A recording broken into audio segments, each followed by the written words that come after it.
Hello Wangxian lovers, welcome back to my channel.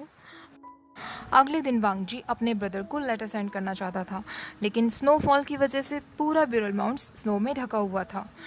लेकिन weighing के एक तलिस्मान की वजह से वो अपने ब्रदर को लेटर भेज पाया। लान शिचैन को जब वांग जी का लेटर मिलता है तो वो ब्यूरल माउंट्स में विजिट करने के लिए तैयार हो जाता है। नी मिंगचे भी वेइंग से प्राइवेट मीटिंग के लिए तैयार हो गया था। वेइंग उससे जिन गुंगशा के बारे में कुछ बातें करना चाहता था। अब वांग जी वेइंग से पूछता है, हम कोई टावर तक जाएंगे कैसे? वांग जी अपनी स्वॉर्ड का इस्तेमाल नहीं कर सकता था क्योंकि वेंचिंग ने उसे साफ मना किया था। तो वेइंग उससे कहता है, क्या तुम भूल गए मैं तुम्हें यहाँ कैसे लेकर आया था? वांग जी को याद आता है कि किस तरह वो ट्रांसपोर्ट तालिस्मान की मदद से क्लाउड रेसेस से ब्यूरल माउंट्स आया था, और उसे वो तरीका बहुत अजीब भी लगा था। वांग जी का फेस देखकर वेइंग हंसने लगता है और उससे पूछता है, क्या तुम्हें वो तरीका अच्छा नहीं लगा? मेरा वो तालिस्मान सोंगलान और शाओशिन चैन को भी नहीं पसंद। जब तक इमरजेंसी ना हो तो वो उसका इस्तेमाल नहीं करते। लेकिन वेंचिंग अक्सर ट्रैवलिंग के वक्त उस तालिस्मान का इस्तेमाल करती है क्योंकि उससे काफी समय बचता है। अब वो लड़कियां भी जो पॉपेट्स थी लैंडलिंग के लिए निकल जाती हैं। सोंगलान और शाओशिन चैन भी लैंडलिंग में जाने के प्लान बनाने लगे थे। उन्होंने सोच लिया था कि वो बैगर के रूप में वहां जाएंगे।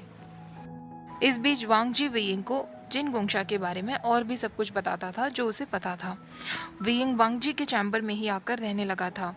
वेइंग को अपने किसी रूम में रहने की आदत नहीं थी। वो ज़्यादातर अपने स्टडी रूम में ही सो जाया करता था। लेकिन अब जब उसके पास उसका हस्बैंड था तो वो उसके चैम्बर में ही शिफ्ट हो गया था। दोनों जिन गोंगशा के बारे में बात कर रहे थे तभी वेइंग उससे कहता है, मैंने शू यांग से भी पूछने की कोशिश की थी। वांग जी शॉक्ड रह जाता है तो वेइंग उससे कहता है, वैसा कुछ नहीं है जैसा तुम सोच रहे हो। मुझे याद है मैंने तुमसे प्रॉमिस किया था कि मैं शू यांग को पपेट में नहीं बदलूंगा। मैंने उसकी बॉडी को जला दिया था, लेकिन मेरे पास कुछ टेक्निक्स हैं जिनसे मैं मरे हुए लोगों से भी बात कर सकता हूँ। उन्हीं का इस्तेमाल मैंने किया था। वांग जी उससे कहता है, तुमने मुझे इस बारे में पहले क्यों नहीं बताया? वेइंग उसके बात का कोई जवाब नहीं दे पाता तो वांग जी उसके पास आता है और उससे कहता है, वेइंग प्लीज मेरे क्वेश्चन का जवाब दो।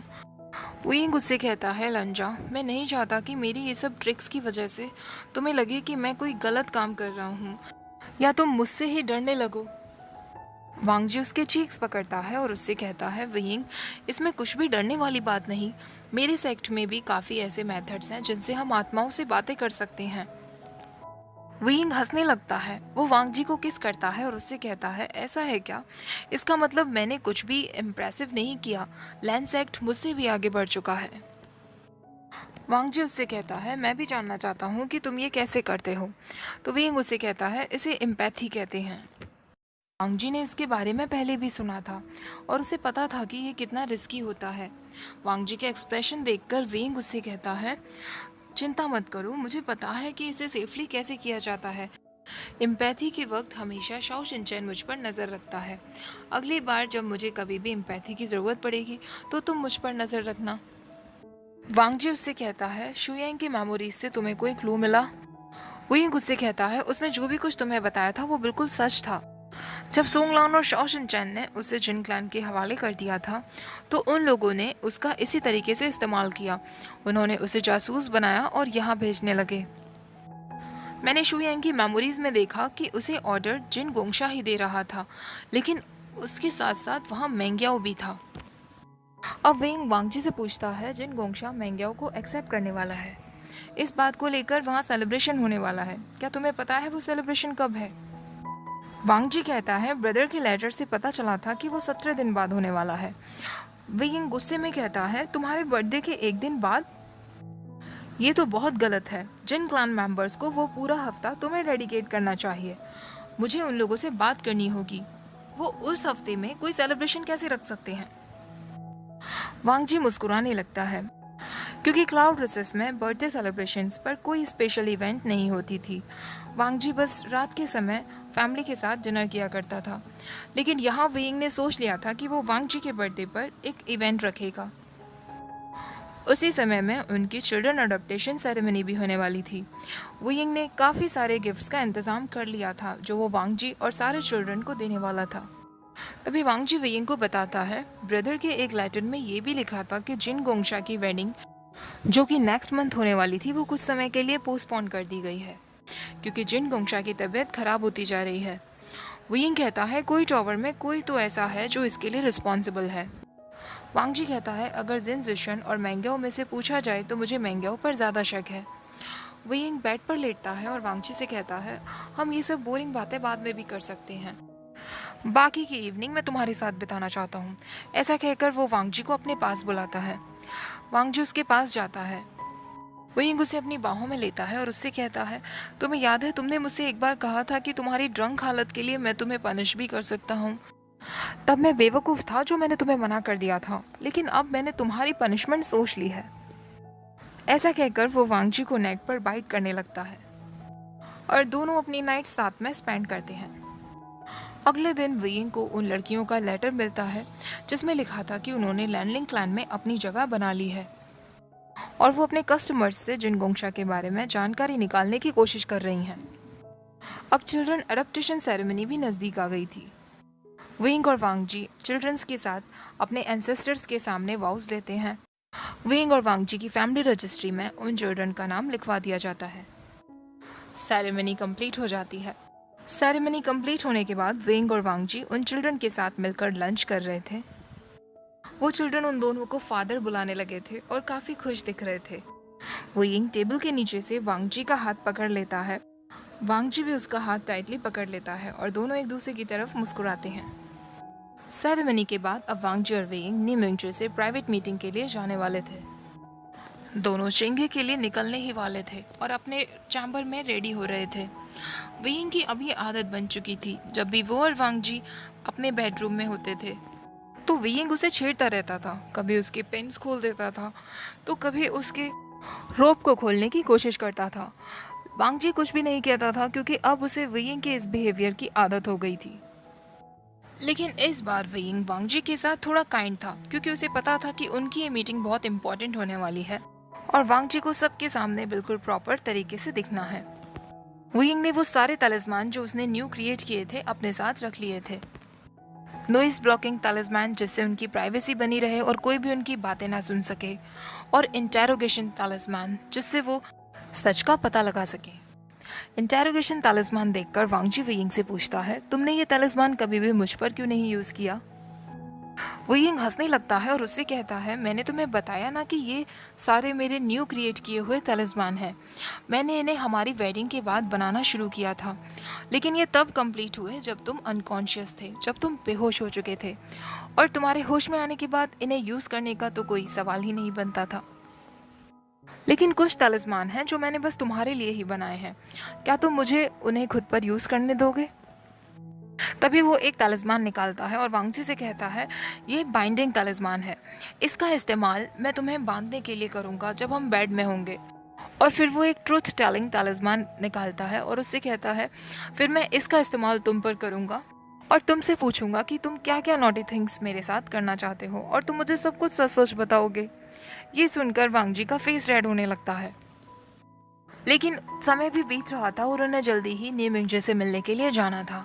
तभी वांग जी वो सारे तलिस्मान वियिंग के हाथ में देते हुए कहता है मुझे तलिस्मान के बारे में ज़्यादा नॉलेज नहीं है, आज रात को मैं इस बारे में रिसर्च करूँगा। वियिंग हंसने लगता है और वांग जी को नेक पर किस करते हुए कहता है कोई बात नहीं, मैं अपने हस्बैंड की रिसर्च में पूरी मदद करूँगा, हम पूरी रात रिसर्च कर सकते हैं। अब वांग जी उससे पूछता है क्या ये तलिस्मान तुम पर भी वर्क करते हैं। वियिंग वांग जी को ईयर बाइट करता है और उससे कहता है अगर मैं फोकस करूं तो शायद मैं इनका असर कम कर सकता हूं, लेकिन जब तुम मेरे साथ होगे तो मेरा सारा ध्यान तो तुम्हारे ऊपर होगा, तो मैं कैसे इन तलिस्मान का असर कम कर पाऊंगा। वांग जी कहता है फिर हमें एक्सपेरिमेंट करना चाहिए।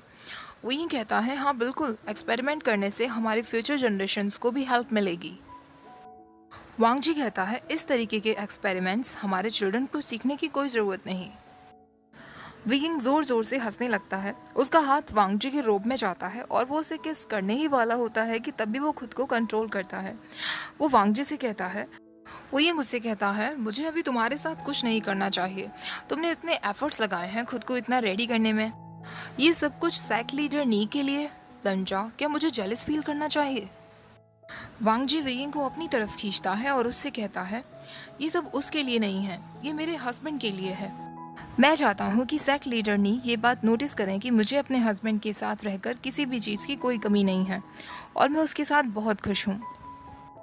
ये सुनकर वियिंग वांगजी को बेड पर लेटाता है और उसे किस करने लगता है। तो वांगजी उससे कहता है हम लेट हो जाएंगे। वियिंग मुंह बनाने लगता है और वांगजी से कहता है इसलिए मुझे पॉलिटिक्स पसंद नहीं, मुझे वहाँ बोरिंग मीटिंग्स में जाना होगा जबकि मैं यहाँ अपने हस्बैंड के साथ टाइम बिताना चाहता हूँ। ये सुनकर वांगजी मुस्कुराने लगता है और दोनों चिंगी की तरफ नी मिंगजी से मिलने के लिए निकल जाते हैं। दोनों पोर्टल तलिस्मान का इस्तेमाल करके चिंगी के किनारे पर पहुंचते हैं तो वहां उन्हें नी मिंगजी मिलता है। नी मिंगजी वांगजी से मिलता है। वांगजी उसे सेक्ट लीडर नी कहता है तो नी मिंगजी उससे कहता है तुम मुझे बिग ब्रदर बुला सकते हो। लैन चचैन ने तुम्हें बताया होगा कि मैं, वो और जिन गोंगवायो स्वॉन ब्रदर्स बन चुके हैं। तभी वो वहाँ वियिंग को नोटिस करता है और वांगजी से कहता है मुझे अपने हस्बैंड से इंट्रोड्यूस करवाओ। वांगजी कहता है शायद आप उसे पहले से ही जानते हैं।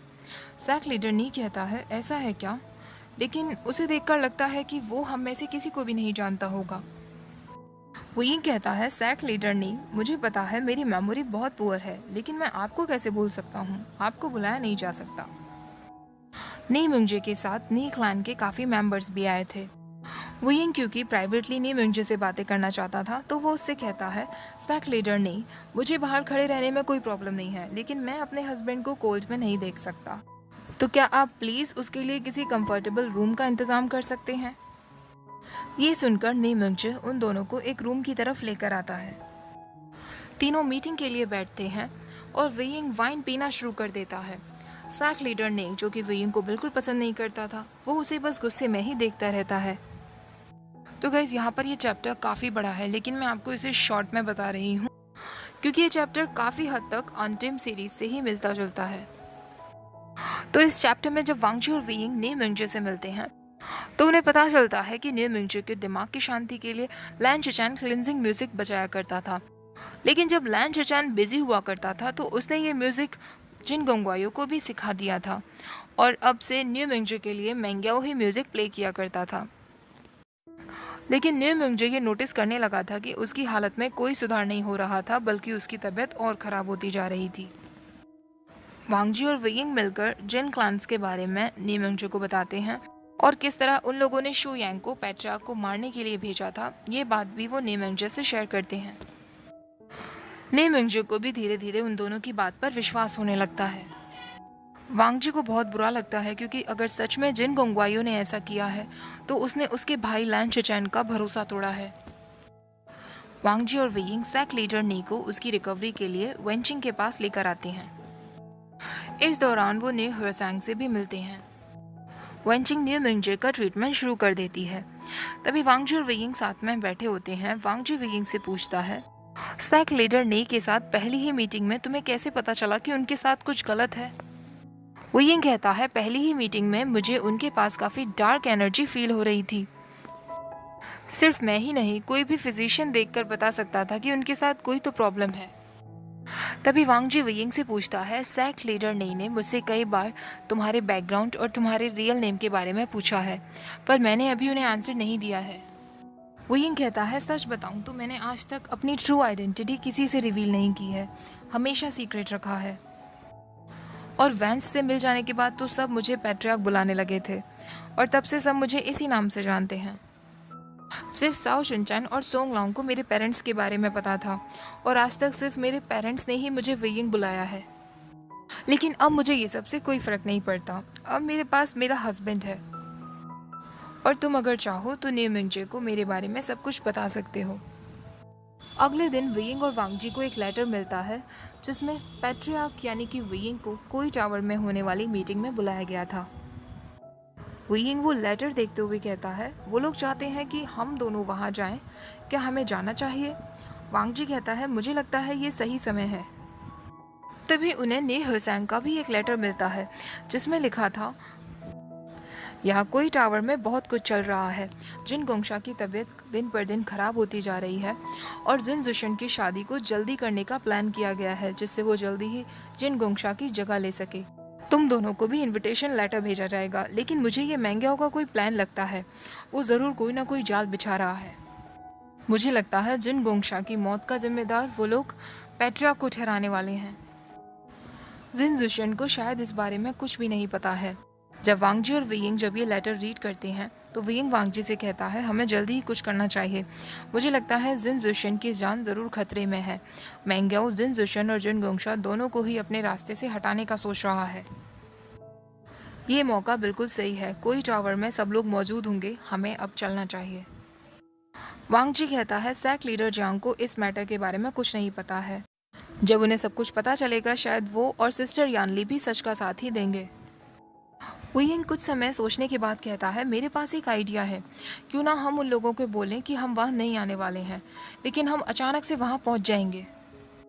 पांग जी को ये आइडिया अच्छा लगता है क्योंकि अगर वो पहले से उन्हें बता देंगे कि वो दोनों वहाँ जाने वाले हैं तो शायद वो पहले ही सब कुछ इंतजाम कर लेंगे। उन्होंने वेइंग को कुछ ना कुछ सोचकर तो इनवाइट किया ही होगा। पांग जी कहता है एक्सीलेंट आइडिया है। वेइंग के दिमाग में फिर नौटी हरकतें सोचती हैं और वो वांग जी के वेस्ट पर अपना हाथ ले जाता है और उससे कहता है क्या सच में टीचर लैन ने अपने शिष्य की तारीफ की, उसे बहुत अच्छा लगा। अब वेइंग वांग जी से कहता है मैंने एक और एरोटिक बुक पढ़ी थी जो एक टीचर और स्टूडेंट के बारे में है। टीचर बहुत ही साधु टाइप का था लेकिन स्टूडेंट बहुत नॉटी था, लेकिन एंड में उस टीचर को अपने नॉटी स्टूडेंट से प्यार हो ही गया। वो टीचर इतना ज़्यादा प्यार करने लगा अपने उस नॉटी स्टूडेंट से कि वो उसे प्राइवेट टीचिंग देने के लिए उसके घर तक पहुंच जाता था। लंजा, क्या तुम सोच सकते हो उसके बाद क्या हुआ होगा? वांगची उससे कहता है मुझे पता है उन दोनों ने अपना पूरा दिन अच्छे से स्टडी में बिताया होगा, अगर मैं टीचर होता तो मैं तो यही करता। वुइंग कहता है क्या सच में, और उसकी बेल्ट खोल देता है और वो उससे कहता है लंजा, हम एक वेडिंग में जाने वाले हैं तो तुम्हें मुझे कुछ एटिकेट सिखाने होंगे। मुझे बिल्कुल भी मैनर्स नहीं है। टीचर लैन, क्या आप मुझे प्लीज़ प्राइवेट इंस्ट्रक्शंस दे सकते हैं? मैं प्रॉमिस करता हूँ मैं अपने लेसन्स पर ध्यान दूंगा और अपने टीचर के साथ कुछ भी ऐसा वैसा नहीं करूँगा।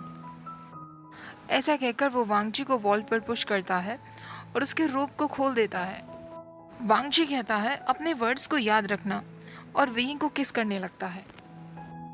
अगले दिन उन दोनों ने मिलकर कोई टावर जाने के सारे प्लान बना लिए थे। वेंचिंग भी उनके साथ जाने की जिद कर रही थी लेकिन उन दोनों ने उसे साफ मना कर दिया था। वेइंग उससे कहता है तुम्हें यहाँ रहकर सबका ध्यान रखना है, तुम हमारे साथ नहीं चल सकती। वेंचिंग उससे कहती है अगर सच में किसी को कोई प्रॉब्लम होगी तो वो तुम्हें होगी। कोई टावर में मुझे लगता है वो लोग जरूर तुम्हारे फूड में कुछ ना कुछ मिला देंगे। वो लोग पॉइजन मिलाने का सोच रहे होंगे। वो ये कहता है हम इस चीज़ का ध्यान रखेंगे और उनके द्वारा ऑफर किया हम कुछ भी नहीं खाएंगे। लेकिन विंचिंग अपनी जिद पर अड़ी रहती है और वांगजी और वेइंग को हार माननी पड़ती है। अब जब दोनों अपने रूम में होते हैं तो वेइंग वांगजी को बताना शुरू करता है कि उसे वेडिंग के वक्त कौन सी रोब कब पहननी है। वांगजी उससे कहता है तुम्हें इस बारे में बहुत नॉलेज है। वेइंग हंसने लगता है और उससे कहता है हाँ बिल्कुल, मैंने तुम्हारे लिए इतने सारे रोब्स और किस लिए खरीदे हैं। वांगजी कहता है मुझे ऐसा क्यों लग रहा है कि तुम मुझे सबके सामने शो ऑफ करना चाहते हो। वेइंग सारे रोब्स उसके ऊपर लगाकर देखता रहता है, उसके फोरहेड रिबन को टच करता है और उससे कहता है हाँ बिल्कुल, इसमें मेरी कोई गलती नहीं है। अब मैंने मोस्ट ब्यूटीफुल पर्सन से शादी की है तो मुझे थोड़ा शो ऑफ तो उसे करना चाहिए ना। वांगजी कहता है कल्टीवेशन वर्ल्ड में मेरे ब्रदर को मोस्ट ब्यूटीफुल पर्सन कहा जाता है। वेइंग कहता है लंजा, ऐसा नहीं है कि मैं तुम्हारे ब्रदर को इंसल्ट कर रहा हूँ, लेकिन तुम्हारे ब्रदर को मेरे हस्बैंड से बिल्कुल भी कंपेयर नहीं किया जा सकता। ऐसा कहकर वो उसे किस करता रहता है। अब वो उसके बालों में नई नई तरीके की पिन्स लगाकर देखता रहता है। वांगजी उससे कहता है अब से तुम मेरे ऊपर बिल्कुल भी खर्चा नहीं करोगे। वो ये कहता है तुम मुझे मेरे हस्बैंड को बिगाड़ने भी नहीं दोगे। लंजा सच में कितना हार्टलेस है। वांगजी उससे कहता है मैं नहीं चाहता कि तुम और खर्च करो। वहीं उसके रूप खोलने लगता है और उससे कहता है फिर मैं किसी और तरीके से तुम्हें बिगाड़ सकता हूँ क्या। वांगजी भी उसे अपनी तरफ खींचता है और उससे कहता है हाँ, उसमें मुझे कोई प्रॉब्लम नहीं होगी। दोनों फिर से लंबे समय तक अपने रोमांस में बिजी हो जाते हैं। कुछ समय बाद वेइंग वांगजी से पूछता है वैसे जब तुम्हें तुम्हारे ब्रदर और अंकल ये सारी ज्वेलरीज और ड्रेस में देखेंगे तो वो शॉक तो नहीं रह जाएंगे, क्योंकि तुम्हारे क्लाउड ड्रेसेस में तो ये सब अलाउड नहीं है। वांगजी कहता है ब्रदर शायद शॉक्ड रह जाएंगे, और अंकल वेडिंग में नहीं आने वाले हैं। वही उससे कहता है, मुझे लगता है हमें तुम्हारे अंकल को यहाँ कभी इनवाइट करना चाहिए। मैं भी देखना चाहता हूँ वो कौन इंसान है जिस पर मेरी मदर ने अटैक किया था। क्या वो यहाँ आने के लिए मान जाएंगे? वांग जी कहता है, हाँ शायद वो मान जाएंगे, और अगर वो नहीं मानते हैं तो हम क्लाउड रेसेस चलेंगे।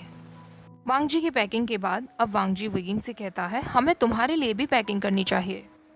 वुयिंग कहता है, मैंने तुम्हारे क्लोथ्स डिसाइड किए तो तुम अब मेरे लिए करो। वांग जी भी उसके लिए बेस्ट क्लोथिंग और ज्वेलरी सेलेक्ट करना शुरू कर देता है। वुयिंग ये देखकर उससे कहता है, क्या तुम भी मुझे शो ऑफ करना चाह रहे हो? वांग जी कहता है, हाँ। वुयिंग उससे कहता है, इसका मतलब तुम चाहते हो वेडिंग में मौजूद सब लोग तुमसे जेलसी फील करें, वो सब लोग आपस में बातें करें। हंगुन जुन को देखो जरा, वो कितने लकी हैं, उन्होंने इतने हैंडसम इमोर्टल से शादी की। ऐसा कहकर वो वांग जी के हाथ पकड़ लेता है तो वांग जी भी उसके ऊपर आ जाता है और उसके आईब्रोज को किस करता है। वांग जी उससे कहता है, हाँ बिल्कुल, मैं ऐसा ही चाहता हूँ। अब जब वो दोनों रास्ते में जा रहे होते हैं तो उनका सामना कुछ पपेट से होता है और वो वहाँ रास्ते में जांग यानली, जांगछा और जिन जुशन से मिलते हैं। जांग यानली जो कि वेडिंग ड्रेस में थी और पालकी में बैठी हुई थी और उसकी पालकी के चारों ओर पपेट्स थे। जिंगछा और जिन जुशन दोनों ही जांग यानली को बचाने की कोशिश कर रहे थे। वुयिंग वांग जी से कहता है, लंचा, वो पपेट्स मेरे बनाए हुए नहीं हैं, ये जरूर कोई जाल है, हमें उनकी मदद करनी चाहिए। वुयिंग और वांग जी दोनों ही अपना म्यूजिक प्ले करते हैं। वुयिंग जल्दी ही उन पपेट्स को कंट्रोल कर लेता है।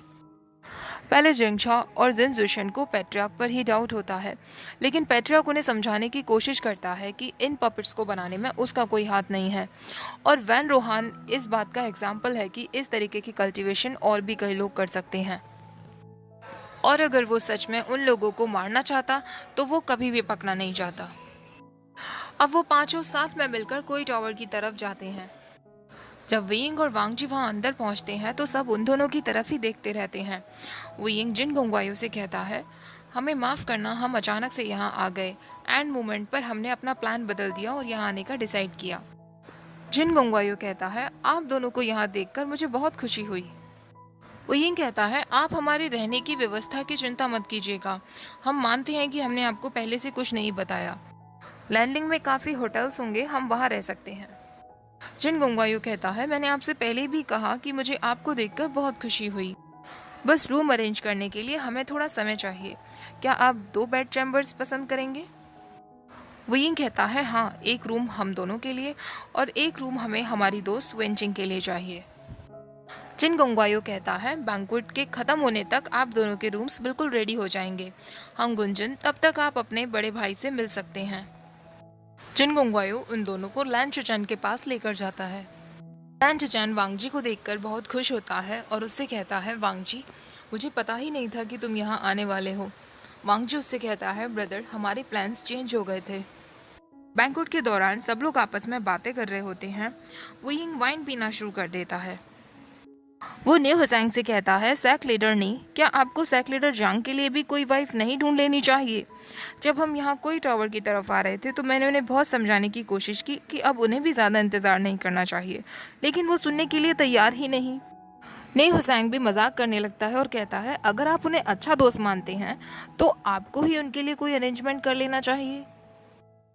जिंगछा ने हुसैन की तरफ गुस्से में देखता है और वांग जी वुयिंग की तरफ गुस्से में देखने लगता है।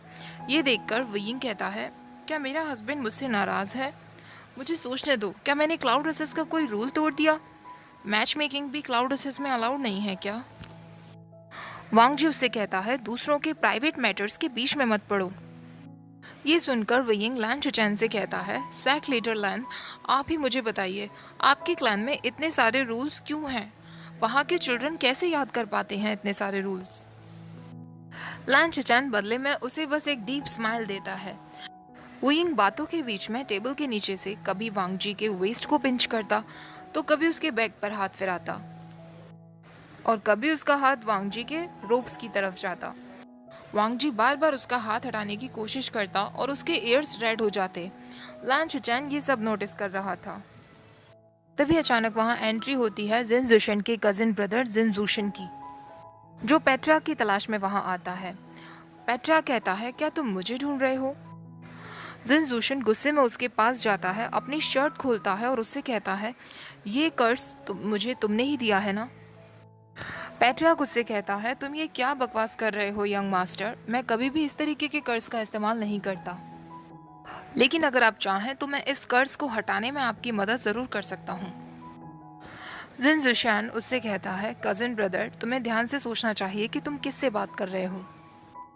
जिन जोशन कहता है, उसने खुद कहा कि वो इस कर्ज को हटाने में मेरी मदद कर सकता है। इसका मतलब उसने ही इस कर्ज को लगाया है। मैंने अभी तक जितने भी फिजिशियन से बात की, सबने कहा कि इस कर्ज को हटाना इम्पॉसिबल है। वो ये गुस्से कहता है, मुझे लगता है तुमने जिस भी फिजिशियन से बात की होगी वो इमोर्टल नहीं होंगे। जिन जोशन कहता है, अपने रोब निकालो, सब कुछ पता चल जाएगा कि तुमने ये कर्ज लगाया है या नहीं। वो ये कहता है, तुम मुझे नेकेड देखने में इतना इंटरेस्टेड हो, लेकिन मुझे माफ़ करना, मैं ऑलरेडी मैरिड हूँ और मेरा हस्बैंड मुझे जान से मार देगा अगर मैंने किसी से भी अफेयर करने की कोशिश की, और तुम मेरे टाइप के भी नहीं हो। ये सब सुनकर वहाँ मौजूद सारे गेस्ट हंसने लगते हैं। वो ये कहता है, और अगर तुम्हें मेरे बॉडी के मार्क्स के बारे में इतना ही जानना है तो तुम मेरे हस्बैंड से भी पूछ सकते हो, उसने मुझे पूरा देखा हुआ है। वांग जी भी कहता है, मैं श्योर हूँ कि मेरे हस्बैंड की बॉडी पर इस तरीके का कोई मार्क नहीं है। वो ये कहता है, मैं क्यों एक ऐसे इंसान पर कर्ज लगाऊंगा जिससे मैंने आज तक कभी बात भी नहीं की है। तभी जिन गंगवायो वहां आता है और वियिंग से कहता है, मेरे कजिन ने जो भी कुछ आपसे कहा, मैं उसके लिए आपसे माफी मांगना चाहूंगा। कर्ज की वजह से उसके दिमाग पर असर हुआ है। वियिंग और वांग जी दोनों ही जिन गंगवायो के इस बदले रूप को नोटिस करते हैं। वियिंग जिन गंगवायो से कहता है, मैं समझ सकता हूँ, जब लोगों पर प्रेशर होता है तो उनका दिमाग ठीक से काम नहीं करता और वो गलत डिसीजंस ले लेते हैं। मुझे तुम्हारे ब्रदर पर कोई गुस्सा नहीं है। जिन जोशन को बैंक्वेट हॉल से निकाल दिया जाता है। कुछ समय बाद लैन शिचैन पैट्रिया के पास आता है और उससे कहता है, क्या मैं कुछ समय के लिए अपने ब्रदर को अपने साथ ले जा सकता हूँ। वो ये कहता है, हाँ बिल्कुल, मैं समझ सकता हूँ, आप दोनों आपस में बातें करना चाहते होंगे। और वो वांग जी की तरफ विंक करते हुए कहता है, हस्बैंड, हम बाद में अपने चैम्बर में मिलेंगे। लैन शिचैन वांग जी को अपने रूम में ले आता है और वांग जी वहाँ साउंड प्रूफ तालिस्मान का इस्तेमाल कर देता है जिससे उन दोनों की बातें कोई भी ना सुन सके। लैन शिचैन उससे कहता है, वांग जी, तुम ठीक हो ना। वांग जी कहता है, ब्रदर, मैं बिल्कुल ठीक हूँ, आप कैसे हैं। लैन शिचैन कहता है, मैं बिल्कुल ठीक हूँ, मुझे बस तुम्हारी चिंता होती है, तुम पैट्रिया के साथ खुश हो ना। वांग जी कहता है, ब्रदर, मैं वियिंग के साथ बहुत खुश हूँ, वो मुझे बहुत खुश रखता है और मेरी सारी ज़रूरतों का ध्यान रखता है। वांग जी लैन शिचैन को वियिंग के पेरेंट्स और उसके ओरिजिन के बारे में सब कुछ बता देता है। वांग जी उससे कहता है, ब्रदर, उस दिन क्लान लीडर्स के साथ जो मीटिंग थी उसमें जैसा वियिंग दिख रहा था वो वैसा बिल्कुल भी नहीं है। उसने यंग एज से ही बहुत कुछ एक्सपीरियंस किया है। बचपन में उसे वैन सोल्जर्स द्वारा काफ़ी डेंजरस सिचुएशंस में डाला गया था जिसमें एक ये नायरन इन्वॉल्व था। वार खत्म होने के बाद वो ये नायरन को हमेशा के लिए छुपा देना चाहता था जिससे वो कभी भी गलत हाथों में ना पड़े। लैन चिचैन कहता है, मैं भी यही सोचता हूँ कि वॉर के बाद ये नायरन कहाँ गायब हो गया। हम लोग सोच रहे थे कि वैन रोहान के हार जाने के बाद उसने वो ये नायरन डिस्ट्रॉय कर दिया होगा। वांग जी कहता है, नहीं ब्रदर, मैंने और वियिंग ने ये नायरन को हमेशा के लिए छुपा दिया है। अब वांग जी लैन चिचैन को यीलिंग के उन बच्चों के बारे में भी बताता है जिन्हें उसने पैट्रिया के साथ अडॉप्ट किया है। लैन शिचैन कहता है, वांग जी, मुझे ये जानकर खुशी हुई कि तुम अपने नए घर में अपने चिल्ड्रन और अपने हस्बैंड के साथ इतना खुश हो। मैं जल्दी ही बिरियल माउंट्स आऊँगा और उन चिल्ड्रन से मिलना चाहूँगा। वांग जी उसे न्यू मिंगजे की हालत के बारे में भी बताता है और वो उससे कहता है कि वियिंग और वेंचिंग न्यू मिंगजे की हालत में सुधार लाने की कोशिश कर रहे हैं। वांग जी उसे शुयांग के हुए अटैक के बारे में भी बताता है, लेकिन वो उसे ये नहीं बता पाता कि उन दोनों को जिन गंगवायो पर शक है क्योंकि अभी उनके पास कोई सबूत नहीं था। लैन चिचैन वांग जी से कहता है, वांग जी, मुझे तुमसे मिलकर बहुत अच्छा लगा।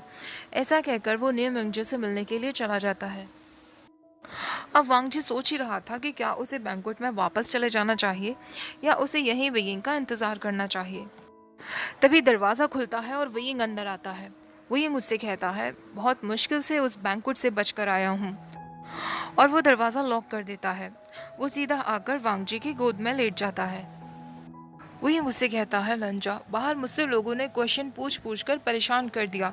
कोई मुझसे नाइट हंटिंग के बारे में पूछ रहा था, तो कोई मुझसे उस कर्ज के बारे में पूछ रहा था। क्या बैंक्वेट में इस तरीके की बातें होती हैं? मुझे नहीं पता था कि वो लोग ऐसी बोरिंग कॉन्वर्सेशन करने वाले हैं। तुमने मुझे क्यों नहीं बताया?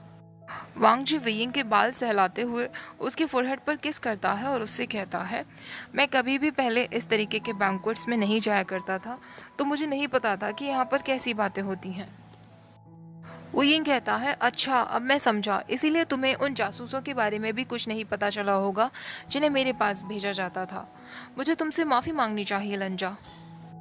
वांग जी उसकी बैक रब करने लगता है, तो वेइंग उससे पूछता है, तुम्हारे ब्रदर कैसे हैं?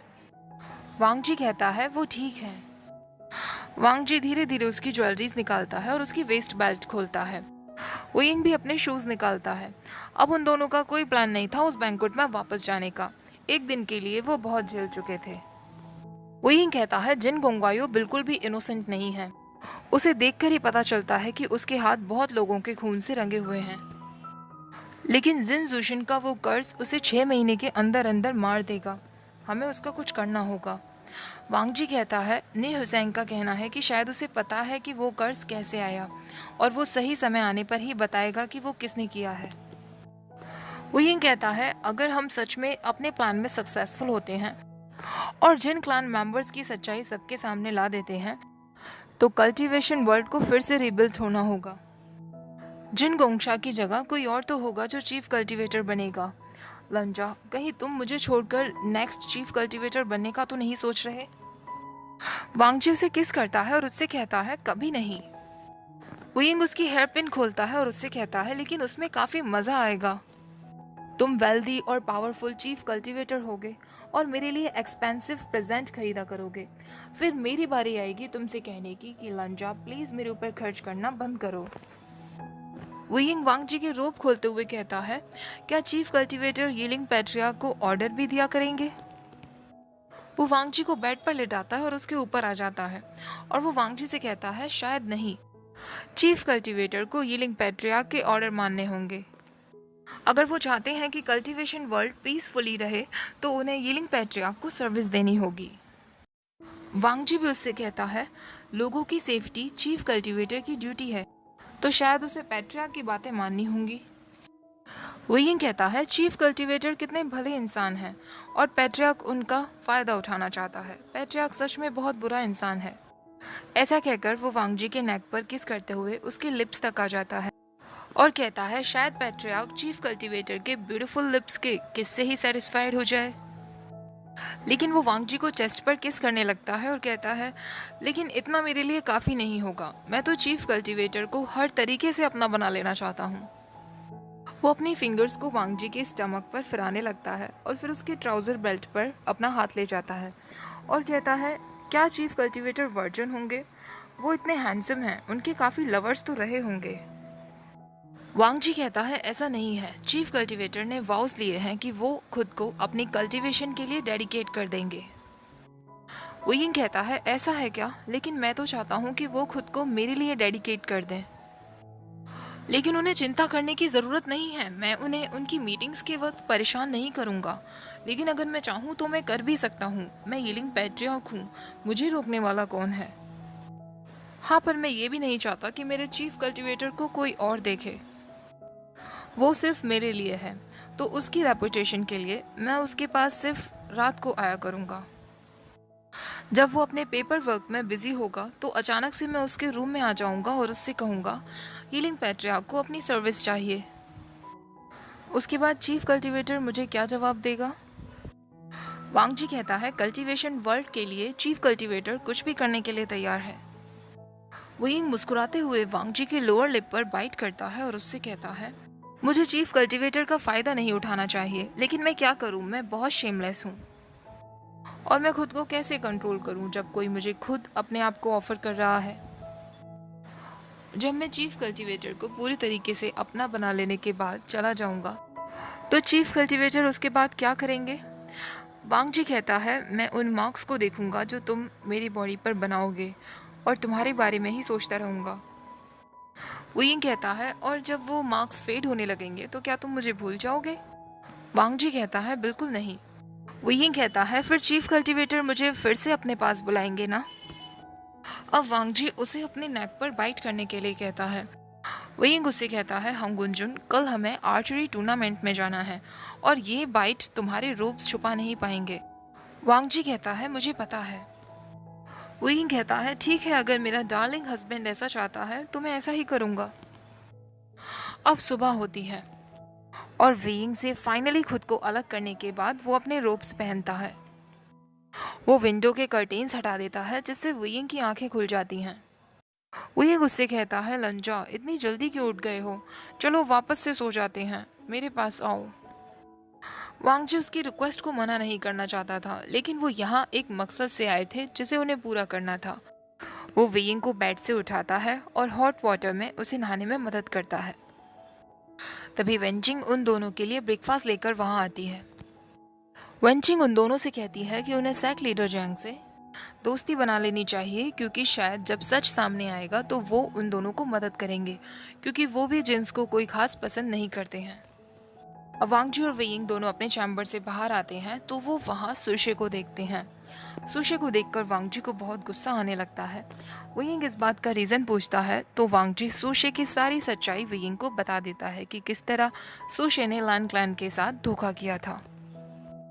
अब उन लोगों का आर्चरी कंपटीशन होने वाला था, जो हमने अनटेम्ड में भी देखा था, किस तरह वेइंग अपनी आंखों पर पट्टी बांधकर निशाना साधता है। लाइन शुचैन वांगजी से कहता है, वांगजी, तुम्हारा हस्बैंड सच में काफ़ी टैलेंटेड है, और वांगजी को काफ़ी प्राउड फील होता है। तभी वो वेइंग की आवाज़ सुनता है जो काफ़ी अननॉइड वॉइस में कह रहा था, स्लैक लीडर गाओ, आप इस तरीके का ऑफर मेरे सामने कैसे रख सकते हैं? वांगजी को पता चलता है कि स्लैक लीडर गाओ ने अपनी डॉटर को वेइंग की मिस्ट्रेस बनाने का ऑफर रखा था। ये सुनकर वांगजी को बहुत गुस्सा आने लगा था।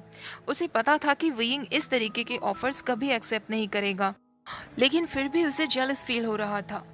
वेइंग वांगजी के पास आकर बैठता है और उससे कहता है, सैक लीडर गाओ सच में बहुत अजीब इंसान है। मेरे पास इतना हैंडसम हस्बैंड है, मैं क्यों मिस्ट्रेस रखूंगा? वांगजी सैक लीडर गाओ को बहुत गुस्से में देखने लगता है। सैक लीडर गाओ घबराने लगता है और उसे समझ नहीं आता कि अब वो क्या करे। वांगजी को सैक लीडर्स में काफ़ी डिसअपॉइंटेड भी फील हो रहा था, क्योंकि उसने नहीं सोचा था कल्टीवेशन वर्ल्ड के सैक लीडर्स इस तरीके की बातें भी कर सकते हैं। वेइंग वांगजी से कहता है, लंजा, चलो हम कहीं वॉक पर चलते हैं, यहाँ सैक लीडर्स को इनकी मिस्ट्रेस की ही बातें करने दो। वांगजी मान जाता है और दोनों वहाँ से चले जाते हैं।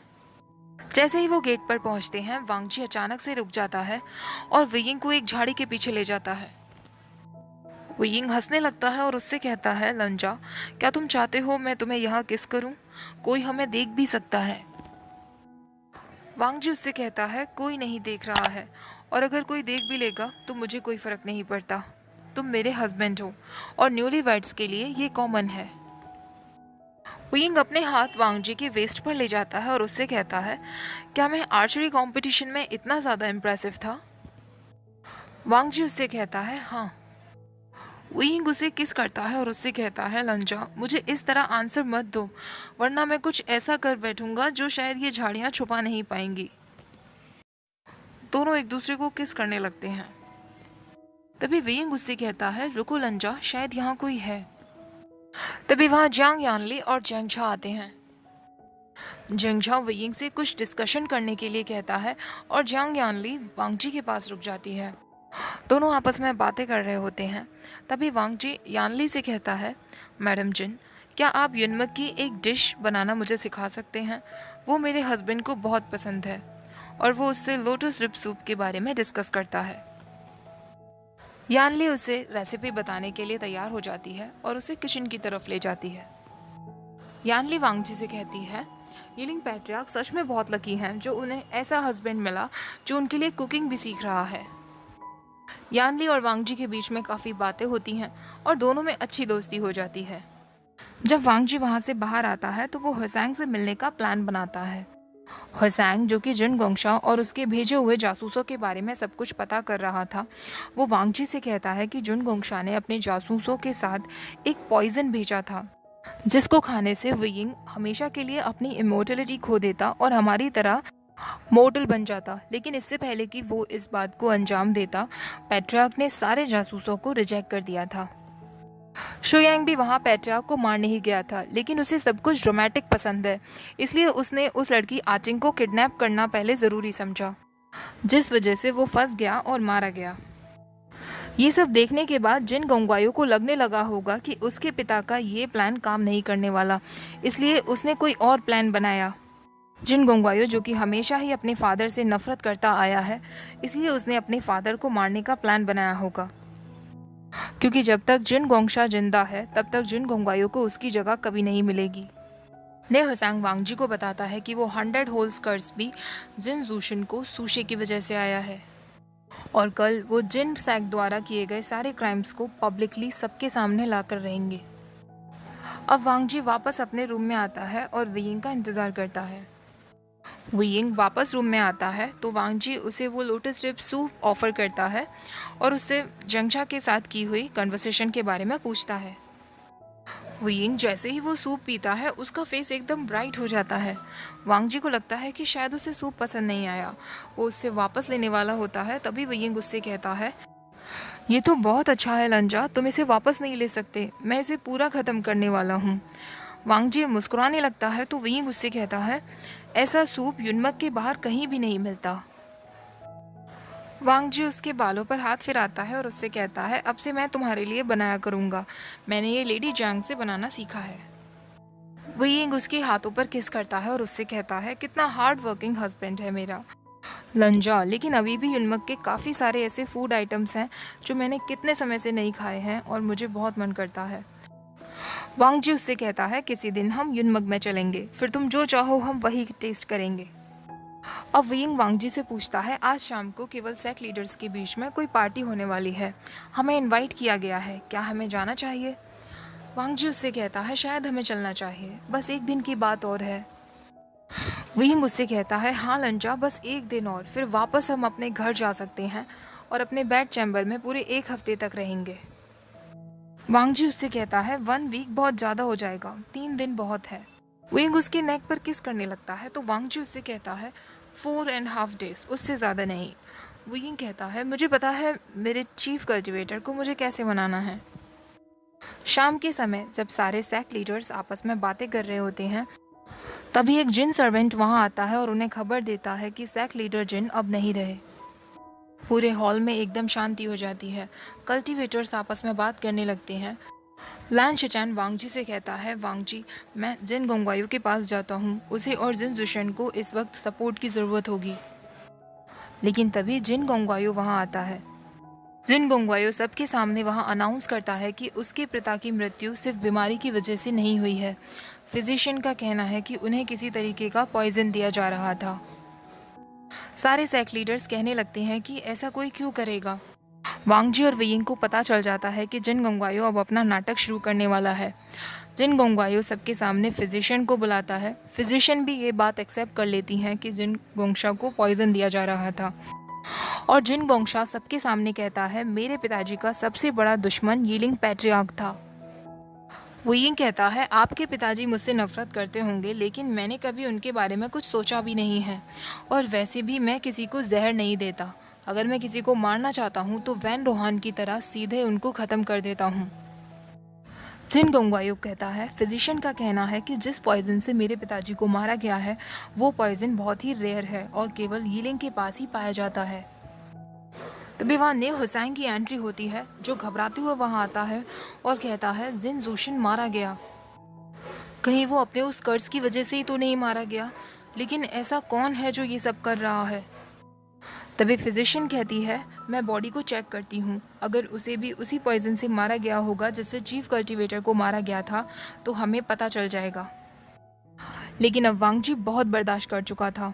वो गुस्से में कहता है, इसकी कोई ज़रूरत नहीं है, सुशे इस बात को क्लियर कर सकता है, और वो सुशे से उसका रोप खोलने के लिए कहता है। सुशे कहता है, ये किस तरीके का मजाक है। वांगजी गुस्से में उससे कहता है, अपना रोप खोलो और अपने चेस्ट पर वो 100 होल्स दिखाओ। तुम ही थे जिसने जिन जूशन पर वो कर्स लगाया था। तभी सुशी हंसने लगता है और कहता है, यीलिंग पैट्रियार्क ने ज़रूर हंगुन चुन पर कोई जादू टोना कर दिया है। वो अपना दिमाग खो बैठे हैं, वो पागल हो गए हैं। वुयिंग कहता है, सुशी ज़बान संभाल कर बात करो। तुम्हें मेरे बारे में जो कुछ कहना है वो कह सकते हो, लेकिन मेरे हस्बैंड के बारे में एक वर्ड भी कुछ कहा तो मुझसे बुरा कोई नहीं होगा। सुशी अचानक से घबरा जाता है, लेकिन वो वांगजी से कहता है, तुम अपना रोब खोलकर क्यों नहीं देखते हो? जिन जोशन ने तुम्हारे हस्बैंड पर इल्ज़ाम लगाया था, लेकिन अभी तक तुमने इस बात को प्रूफ नहीं किया है कि तुमने कुछ नहीं किया। वुयिंग कहता है, लंजा कुछ भी ऐसा नहीं करने वाला। सारे कल्टीवेटर्स आपस में बातें करने लगते हैं। वांगजी ये नोटिस करता है और तुरंत अपनी सैश बेल्ट हटाकर अपना रोब खोल देता है और वो प्रूफ कर देता है कि उसकी बॉडी पर कोई मार्क नहीं है। वुयिंग वापस उसे रोब पहनाने में लगा रहता है, लेकिन लान शिचैन की नज़र वांगजी के स्टमक पर उस निशान पर पड़ती है जो शू यांग की वजह से आया था। वांगजी सबके सामने शू यांग के बारे में बता देता है और ये भी कहता है कि शू यांग को जिन गोंगशा ने ही भेजा था। वांगजी कहता है कि अगर आप लोगों को मुझ पर विश्वास नहीं तो मैं अभी इंक्वायरी प्ले करके सब कुछ प्रूफ कर सकता हूँ। सुशी अभी भी अपनी रोब निकालने के लिए तैयार नहीं होता तो वांगजी खुद गुस्से में उसकी तरफ बढ़ता है और उसकी रोब निकाल देता है और सब लोगों को वो 100 होल्स कर्स दिख जाता है। सारे सैक लीडर्स आपस में बातें करने लगते हैं। इसका मतलब सुशी ने ही जिन जुशन को मारा है। वुयिंग सुशी से पूछता है, तो तुमने ये किसके कहने पर किया? सुशी कहता है, मैंने किसी के कहने पर कुछ नहीं किया, मैं बस उससे जलता था, इसलिए मैंने उसको वो 100 होल्स कर्स लगा दिया। वुयिंग कहता है, क्या तुम श्योर हो? मेरे पास एक तालिस्मान है जिससे तुम सब कुछ सच सच बता दोगे, तो अगर तुम नहीं चाहते मैं उसका इस्तेमाल करूं तो तुम्हें एक और बार सोच लेना चाहिए। तभी जिन गोंगायो कहता है, इमोर्टल जिन जोशिन हमारे क्लैन का मेंबर था और सुशी ने उसका कत्ल किया है, तो अब हमें सुशी से इंटेरोगेट करना चाहिए। ये हमारे क्लैन का निजी मामला है। अब वुयिंग सबके सामने कहता है, आपने जिन गोंगशा की मौत का इल्ज़ाम मुझ पर लगाया, 100 होल्स कर्स का इल्ज़ाम भी मुझ पर लगाया गया, लेकिन क्या कभी आप लोगों ने सोचा कि मुझे ये सबसे क्या फ़ायदा होगा? इकलौता इंसान जिसको ये सबसे फ़ायदा होता वो और कोई नहीं, जिन गोंगवायो है, क्योंकि जब वो अपने रास्ते से जिन जुशन और जिन जुशन को हटा देते तो अपने पिता की जगह वही लेते। अब वांगजी सबके सामने ये भी कह देता है कि किस तरह जिन गोंगवायो सैक नीडर नी के लिए म्यूज़िक प्ले कर रहा था, जिस वजह से वो धीरे धीरे मर रहा था। धीरे धीरे जिन गोंगवायो के सारे राज खुल जाते हैं और किस तरह उसकी डेथ होती है, ये सब हमने अनटेम्ड में देखा है, तो इस चैप्टर को भी मैं ज़्यादा एक्सप्लेन नहीं कर रही हूँ। जब जिन गोंगवायो का राज लान शिचैन के सामने खुलता है तो उसे बिल्कुल विश्वास नहीं होता। वो मीटिंग खत्म होने के बाद वांगजी लान शिचैन को चैम्बर में लेकर आता है। लान शिचैन उससे पूछता है, वांगजी तुम्हें सब कुछ पहले से ही पता था? वांगजी उससे कह देता है, हाँ ब्रदर, शू यांग के अटैक के बाद मुझे सब कुछ पता चल गया था और उसके बाद हम सैक लीडर नी से भी मिले थे, जिससे मेरा डाउट क्लियर हो गया था, लेकिन मैं तब तक आपको कुछ नहीं बता सकता था जब तक मेरे पास कोई प्रूफ ना हो, क्योंकि आप जिन गोंगवायो पर बहुत ट्रस्ट करते थे। लान शिचैन की हालत को देखकर वांगजी वेंचिंग से उसके लिए मेडिसिन प्रिपेयर करने के लिए कहता है। वांगजी उसका ख्याल रखता है और जैसे ही लान शिचैन को नींद आ जाती है, वांगजी भी वहीं पास में बैठकर मेडिटेशन करने लगता है। जब आधी रात हो जाती है तो दरवाजे पर नॉक होता है। वांगजी दरवाज़ा खोलता है तो दरवाजे पर वुयिंग वहाँ था। वुयिंग स्माइल करता है, वांगजी को कस के गले लगा लेता है और उससे कहता है, लंजा, फाइनली सब कुछ ठीक हो चुका है। मैंने सैक लीडर नी के साथ मिलकर जिनको भी इस बारे में कुछ भी पता था सबको अरेस्ट कर लिया है। कुछ जिन सर्वेंट्स गायब भी हो गए हैं, लगता है जिन गोंगशा की मौत के बाद वो यहाँ से भाग गए हैं। वांगजी कहता है, क्या तुम उनका पीछा करोगे? वुयिंग कहता है, मैं कुछ नहीं करने वाला, सैक लीडर नी या सैक लीडर जिन कर सकते हैं, मैं तो बस सैक लीडर जिन की सच्चाई सारे सैक लीडर्स के सामने लाना चाहता था। वांगजी वुयिंग को अपनी गोद में लेटाता है। वुयिंग उससे पूछता है, तुम्हारे ब्रदर अब कैसे हैं? वांगजी कहता है, अभी भी वो ठीक नहीं हैं, वेंचिंग ने उन्हें कुछ दवा दी है जिससे वो सो गए हैं। वुयिंग कहता है, वैसे ये सब में उनकी कोई गलती नहीं है, किसी के लिए भी फीलिंग्स पर हमारा कोई कंट्रोल नहीं होता। अब मुझे ही देख लो, मुझे शुरुआत से यही लगता था कि तुम एक जासूस हो, लेकिन फिर भी मुझे तुमसे प्यार हुआ। इसी तरह तुम्हारे ब्रदर को जिन गोंगवायो के बारे में कुछ भी नहीं पता था, तो उनकी फीलिंग्स अपने आप ही डेवलप होने लगी। अगले दिन सब लोग आपस में बातें कर रहे होते हैं। इस स्टोरी में गाइस मैडम चिंसू मरी नहीं है, उसके मरने से पहले ही वेंचिंग ने उसे बचा लिया था। चिंसू और उसका चाइल्ड दोनों ही जिंदा थे। वांगजी और वेइंग दोनों ने चिंसू से ब्यूरल माउंट्स में चलने का ऑफर रखा था और चिंसू मान भी गई थी क्योंकि वो अपने चाइल्ड को इस कल्टीवेशन वर्ल्ड से दूर रखना चाहती थी। लैन चुरैन ने भी लैन चुचैन के लिए लेटर लिख दिया था कि अब उसे वापस क्लाउड एसेस आना है और सैक लीडर होने की अपनी सारी जिम्मेदारियां निभानी हैं। वांगजी कुछ समय और अपने ब्रदर का साथ देना चाहता था। वो अपने प्लान्स के बारे में वेइंग को बताता है। वेइंग को थोड़ा बुरा लगता है, लेकिन वो वांगजी से कहता है कि मैं समझ सकता हूँ, तुम अपने भाई को इस तरह नहीं छोड़ सकते। अब वांगजी लैन चेचैन का बहुत ख्याल रखने लगा था। शाम के समय उसके हेयर कॉम करते वक्त वांगजी लैन चेचैन से कहता है, ब्रदर, मैंने अंकल को लेटर लिख दिया है, मैं आपके साथ क्लाउड एसेस जाऊंगा और अगले 1 महीने तक वहीं रुकूंगा। लैन चेचैन को थोड़ा बुरा लगता है क्योंकि वो वांगजी को वेइंग से अलग नहीं करना चाहता था, लेकिन वांगजी उससे कहता है, ब्रदर, मेरी शादी को काफ़ी समय हो चुका है और मैं क्लाउड एसेस लंबे समय से गया भी नहीं हूँ, शायद अब ये समय आ गया है। लैन चेचैन उससे कहता है, वांगजी, क्लाउड एसेस में तुम्हारा हमेशा वेलकम है। सारे कल्टीवेटर्स, सारे शिष्य तुम्हें देखकर बहुत खुश होंगे, लेकिन अभी तुम्हारी फर्स्ट प्रायोरिटी तुम्हारा हस्बैंड और तुम्हारे चिल्ड्रन हैं। वांगजी उससे कहता है, ब्रदर, मैं वेइंग से बात कर चुका हूँ, वो कुछ हफ्ते मेरे बिना मैनेज कर लेगा और वैन मेंबर्स चिल्ड्रन को संभाल लेंगे। मैं नहीं चाहता कि आप अकेले रहें। लैन चेचैन उससे कहता है, वांगजी, क्लाउड एसेस में मैं कभी भी अकेला नहीं हूँ। वांगजी उससे कहता है, ब्रदर, मैं आपके साथ चलूँगा, मैं 1 महीने क्लाउड एसेस में रुकूंगा, उसके बाद आप मेरे साथ ब्यूरल माउंट्स आएंगे विजिट करने के लिए, और ये डिसाइड हो चुका है। लैन चेचैन अब वांगजी से कोई आर्गुमेंट नहीं कर सकता था। 2 दिन बाद अब वांगजी का क्लाउड एसेस जाने का समय आ गया था और उसे वेइंग को गुड बाय बोलना था। वांगजी इसके लिए बिल्कुल तैयार नहीं था, लेकिन वो अपने ब्रदर को ऐसे समय में अकेला नहीं छोड़ सकता था जब उसे उसकी सबसे ज़्यादा ज़रूरत थी। आफ्टरनून के समय लैन चेचैन और वांगजी क्लाउड एसेस पहुंच जाते हैं। लैन चेचैन वांगजी को देखकर बहुत खुश होता है। सब लोग आपस में बातें करते हैं और लंच करते हैं। लैन चेचैन से कहता है, तुम्हें अब सैक लीडर की ड्यूटीज निभानी चाहिए, सारे एल्डर्स बातें करने लगे हैं। वांगजी उससे कहता है, अंकल, ब्रदर को अभी थोड़ा टाइम चाहिए, उन्हें कम से कम 6 मंथ का समय चाहिए, वो अभी शॉक में हैं, उन्होंने जिन गंगवाइयों जैसे इंसान पर ट्रस्ट किया।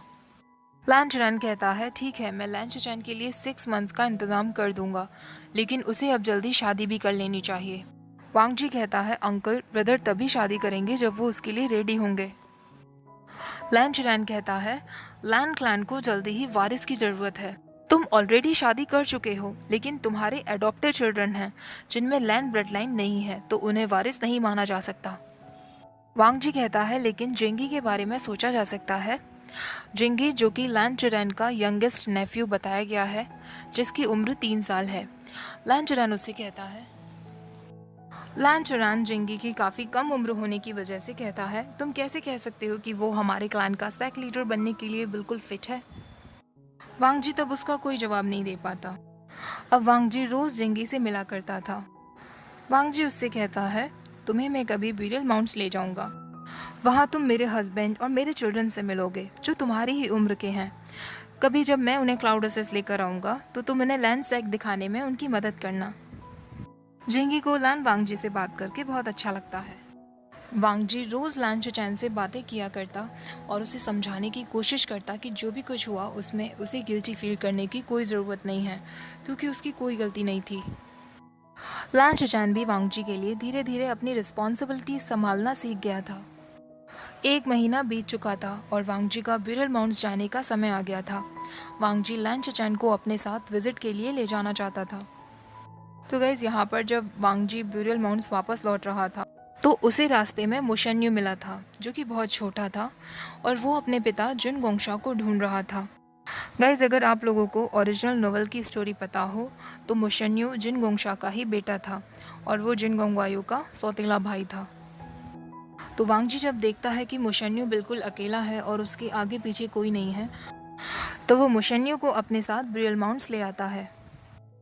वांगजी ब्यूरल माउंट्स में पहुंचकर मुशन्यू को सारे चिल्ड्रन से मिलवाता है और वांग जी अपने बेड चैम्बर की तरफ जाता है।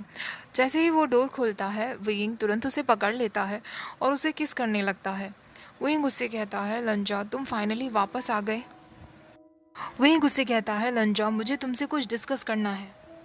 तभी वांग जी देखता है कि रूम में एक बास्केट रखी हुई थी। वियिंग उससे कहता है, लंजा मैं तुम्हें सब कुछ एक्सप्लेन करता हूँ। कुछ दिनों पहले बेरियल माउंट्स के बाहर मैंने एक बास्केट रखी हुई देखी, और उस बास्केट के पास जब मैं गया तो उसमें एक क्यूट लिटिल बेबी थी। ऐसा लगता है कि कोई जानबूझकर वहाँ उस बास्केट को छोड़कर गया था। उसमें एक लेटर रखा हुआ था जिसमें उसकी माँ ने लिखा था, मैंने सुना है कि यिलिंग पैट्रियार्क और लांग वांगजी बच्चों को अडॉप्ट करते हैं। मैं अपनी इस डॉटर को नहीं पाल सकती, तो प्लीज़ आप इसका ख्याल रखिएगा। लंजा वो बस एक वीक की ही है, तो मैं उसे अपने साथ ले आया। वांगजू से पूछता है, उसका नाम क्या है।